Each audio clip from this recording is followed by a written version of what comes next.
Shalom, and welcome to our show, The Crossover, a show aimed at bridging gaps between Jews and Christians.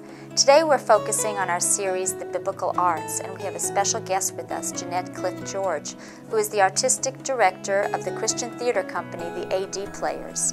And you're going to get to see one of their shows, which actually went on off-Broadway in New York.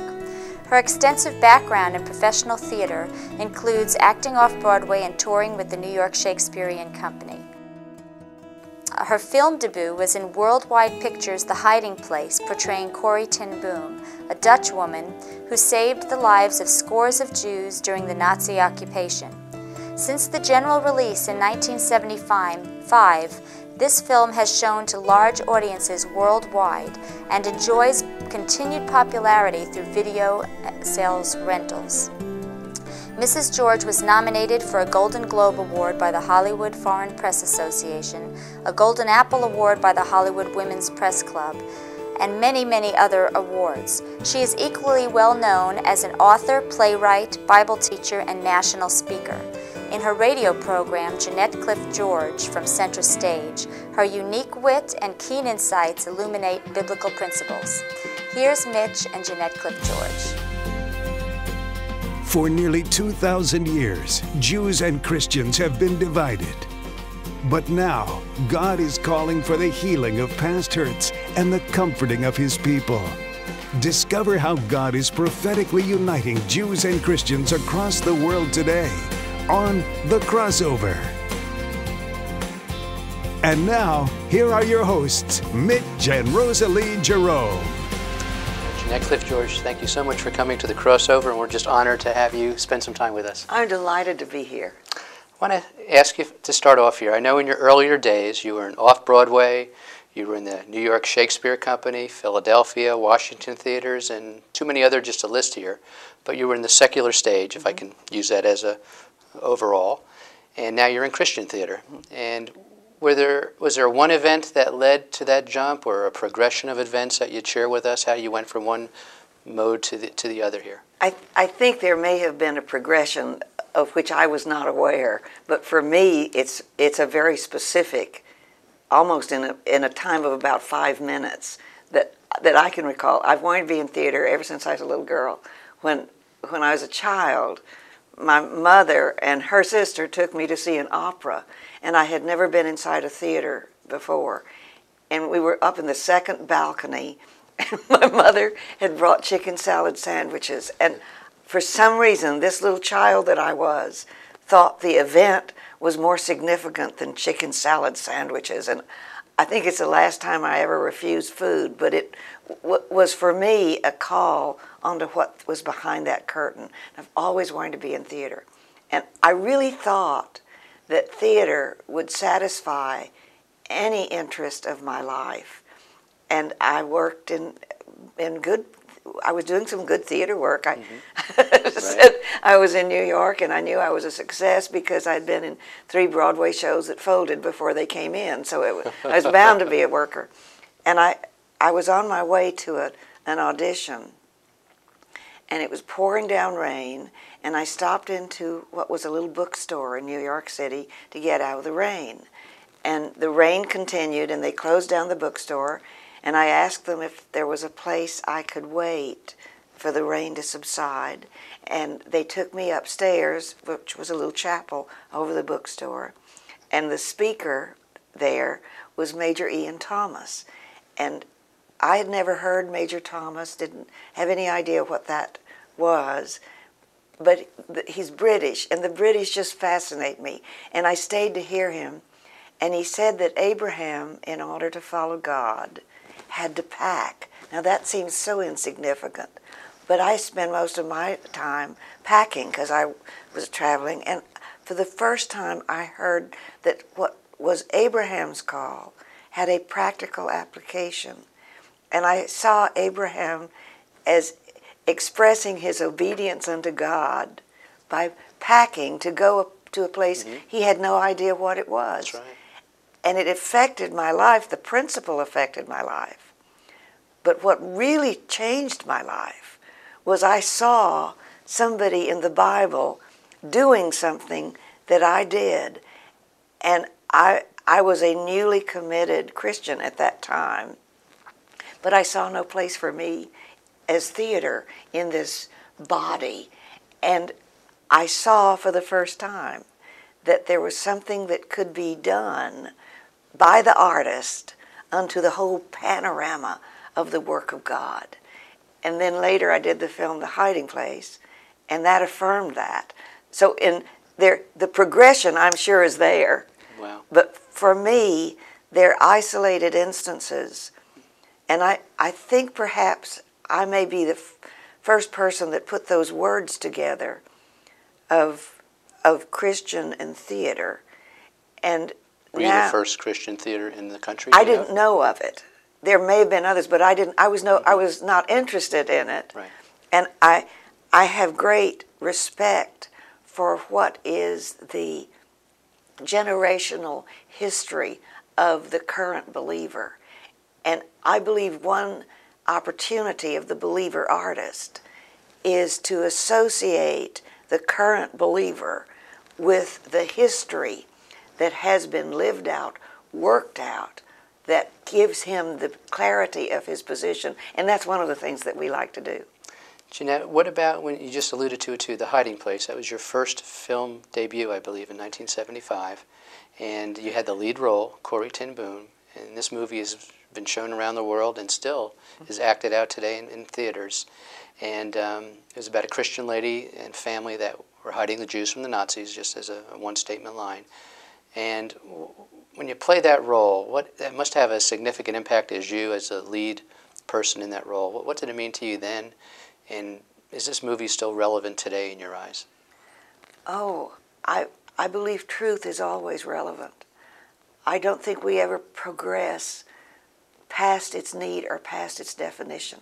And one of the things that bothers me about contemporary entertainment, concerns me, is it clearly, personally as well as publicly, focusing on truth? Or will it stop when the truth becomes uncomfortable? And for Corrie, the truth brought her into what was an extremely uncomfortable situation. She was in prison. She was, as a woman in her 50s who had never known anything but culture and care and the love of that small community in Harlem, there she is, eating food that was degrading to the palate that had been trained, her life in danger at every moment, having to deal with lice and sounds and suffering in that enclosed, imprisoned situation, all because she reckoned with the truth and was under the discipline of its suffering. And her love for the Jew, actually there was no division in her life of separation. They were a devout Christian family, but their interaction and their love for the Jews, not only in Harlem, but under persecution, brought her to that point. And she lost almost every member of her family and came out from that speaking of the fact that Jesus is Victor and applying that to everyday actions.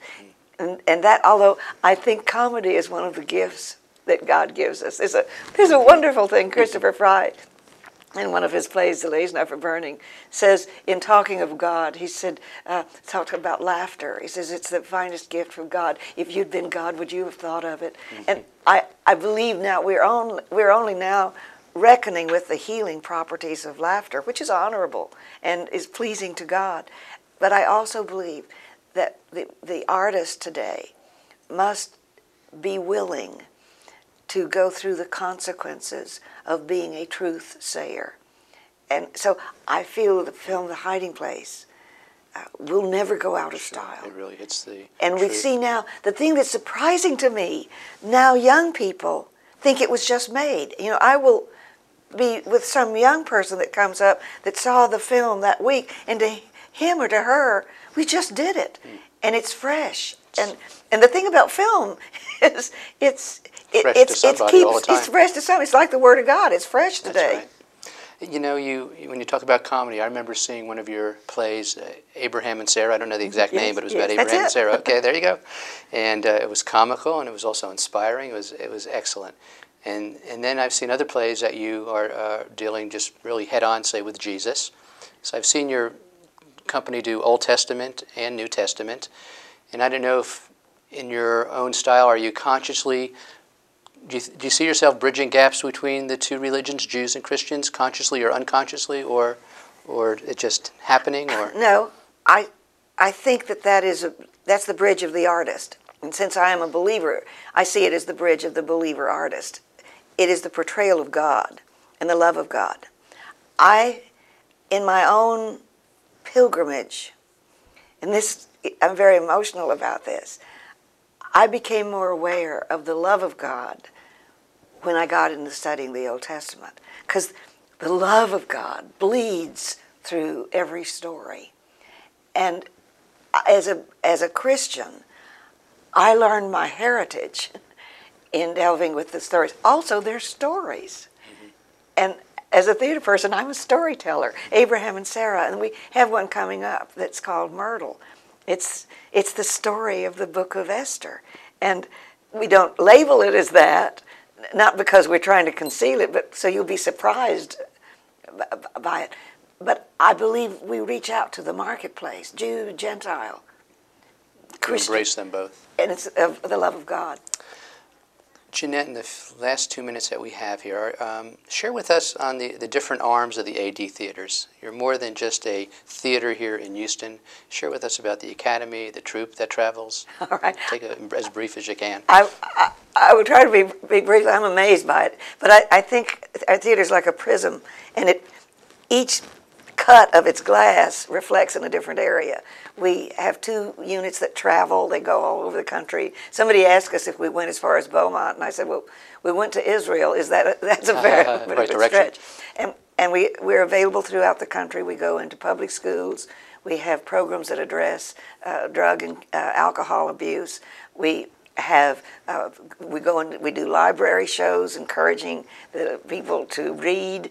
We're used in many arms of our youth program, and we have a full-time children's theater that runs concurrently with our main stage. We have an academy, has theater training in many different disciplines, and we have an intern program which brings new people into the work. And all of these areas come from one small source, and I stand amazed in the middle of it. And but it's a wonderful variety of outreach. We go to the churches, we go to conferences, we go to schools, and we work with people in need from the hospitals. We do all kinds of programs. You are multifaceted, big time. Thank you. Last question, Ms. Jeanette, is what dreams and visions do you see yet for the AD Theater? And what about for Jeanette Cliff George herself? What dream has not been realized in your life that you would like to see in your day? Tomorrow has not been realized. Today is wonderful, but tomorrow has not been realized. And I see the theater growing. We look for land that we might build a theater complex, not because my needs are for a theater, but because growth is inevitable.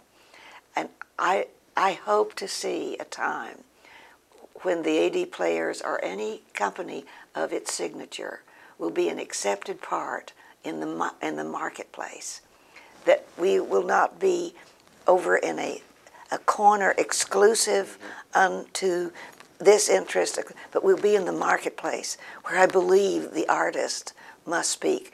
The believer artist's first responsibility is to speak to the church, but through the church out into a world. And I happen to believe that theater is a wonderful thing, and I want to have it have outreach. Thank you so much, Jeanette, and we're so glad you came to share with us. And I'll just tell you that you've been a blessing to the community, that I know I can take my family to your theater, never have to cover my kids' eyes, never have to cover their ears, and know we walk out of there refreshed. Oh, So, thank you for so what you're much doing. for that.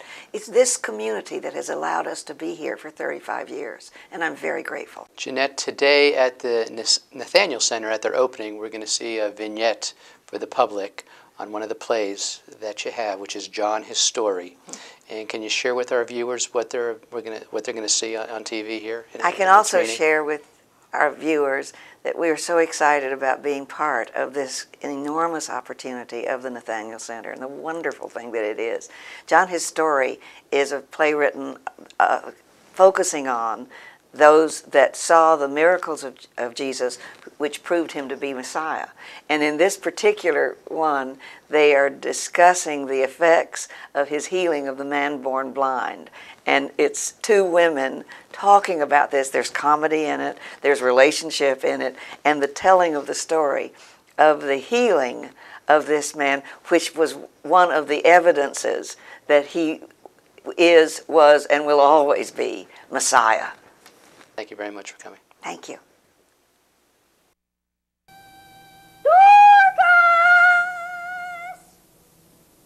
Yoo-hoo!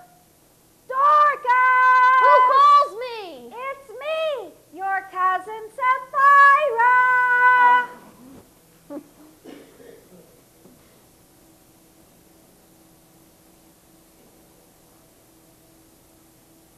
Where are you? I'm on the roof. I'm catching the last of the light for a little sewing. Come on up. You know the way.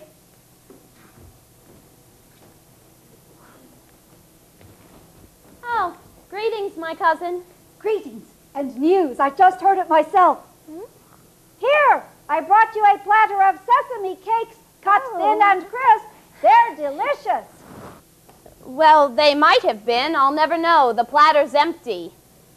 Oh, yes, I was afraid it would be. I ate several as I was hurrying here. Oh. I never meant to eat them all. They were good. Keep the platter.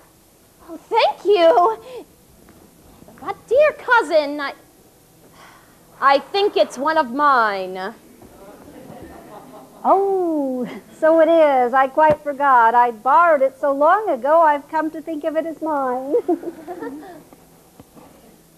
Now that it's returned, I'll miss it. If you need it, I'll be glad for you to have it back. Thank you. Now, I have a story full of wonder to tell you. The beggar, the blind beggar at the temple. You know the one I mean? Mm-hmm, blind from birth. Until yesterday, that was true.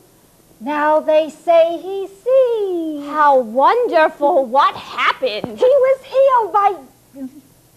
I can't hear you. Well, I'm afraid to speak the name. The very walls have ears. The walls may, but not the clouds. How was the beggar healed? By Jesus. Shh.